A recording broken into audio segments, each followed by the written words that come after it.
देखिए जयराम जी अब झूठ बोले तो मैं क्या कर सकता हूँ। उनसे मेरे ख्याल डिप्टी चीफ मिनिस्टर साहब ने भी बात की है, मेरी भी कल उनसे बात हुई है। उनका जब फ़ोन आया तो मैंने उनको दोबारा फ़ोन किया तो दोबारा उन्होंने फ़ोन पर मेरी बात हुई है। मैंने डिप्टी कमिश्नर को बोला कि उनसे बात कीजिए, डिप्टी कमिश्नर ने भी उनसे बात की है, एएनसी साहब ने उनसे।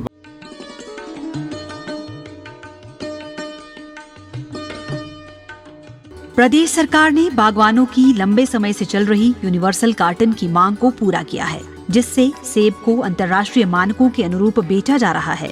इससे प्रदेश के बागवान व्यापक रूप से लाभान्वित हुए हैं। सेब, आम और नींबू प्रजाति के फलों के समर्थन मूल्य में ₹1.50 की वृद्धि की गई है। इन फलों की अब ₹12 के समर्थन मूल्य पर खरीद की जा रही है।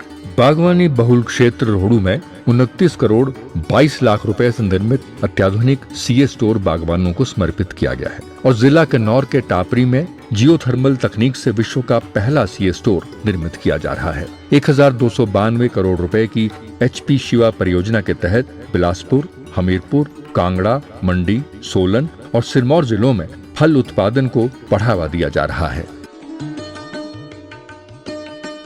बात करी है और उनको बोला है कि अगर आपको हेलीकॉप्टर की सुविधा भी है तो हम उनको उनके क्षेत्र में हेलीकॉप्टर की सुविधा भी उपलब्ध करवा रहे हैं। सवेरे डिप्टी कमिश्नर को बोला, आज मैंने अखबार में पढ़ा, बड़ी विचित्र बात है।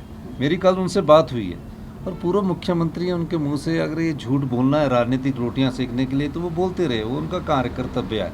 हमारा कर्तव्य और जिम्मेदारी है कि हम उन लोगों को राहत पहुँचाए।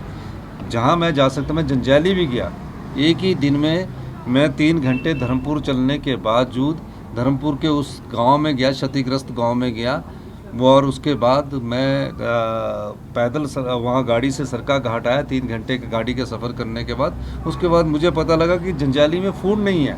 मैंने तुरंत प्रभाव से फूड प्रभाया, पता लगा कि मौसम ख़राब होने वाला है, वहाँ अगर आप 5-7 मिनट में नहीं पहुँचोगे तो खाना नहीं उपलब्ध होगा। तो मैं जंजैली उतर के खाना छोड़ कर आया और वो फिर इस पर, और कम से कम 94 मशीन्स उनके एरिया में अकेले में लगी है, 94 के करीब। लेकिन 94 मशीनें इकट्ठी करने का फ़ायदा नहीं है, पहले पीछे का रोड ठीक हो, उसके आगे का रोड ठीक होगा।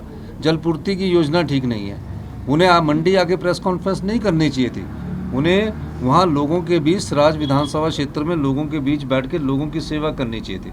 उस राज विधानसभा क्षेत्र का ही दौरा करे, धर्मपुर तो अभी तक गए नहीं, वो भी तो मंडी का पार्ट है।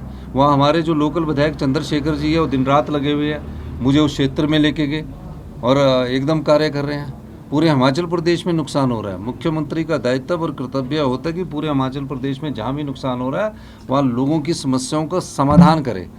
अब राजनीति करने के लिए हमारे पास बोलना अभी 2.5 साल का वक्त है, उसमें राजनीति करना, लेकिन इस प्रकार झूठ बोलना अच्छा नहीं लगता। मैं आपको कॉल डिटेल्स दिखा सकता हूँ, कॉल में बातचीत करके दिखा सकता हूँ, मेरे मोबाइल में अभी कॉल है, मैं बता सकता हूँ। और उनसे पूछिए कि क्या आपकी बात नहीं हुई पिछले कल। अब इस चीज़ को बोलना कि उन्होंने कि मेरा फ़ोन नहीं उठाते, मैं सब फ़ोन डिप्टी कमिश्नर सबसे सवेरे से इन टच हूँ, रात को इन टच हूँ। मेरा ख्याल जितना तेज़ी से हम कार्य कर रहे हैं उतनी तेज़ी से तो मेरे ख्याल पिछली जो जयराम जी की सरकार थी वो तो कुछ नहीं की, वो तो हमारी संपत्तियों को लुटाते गए।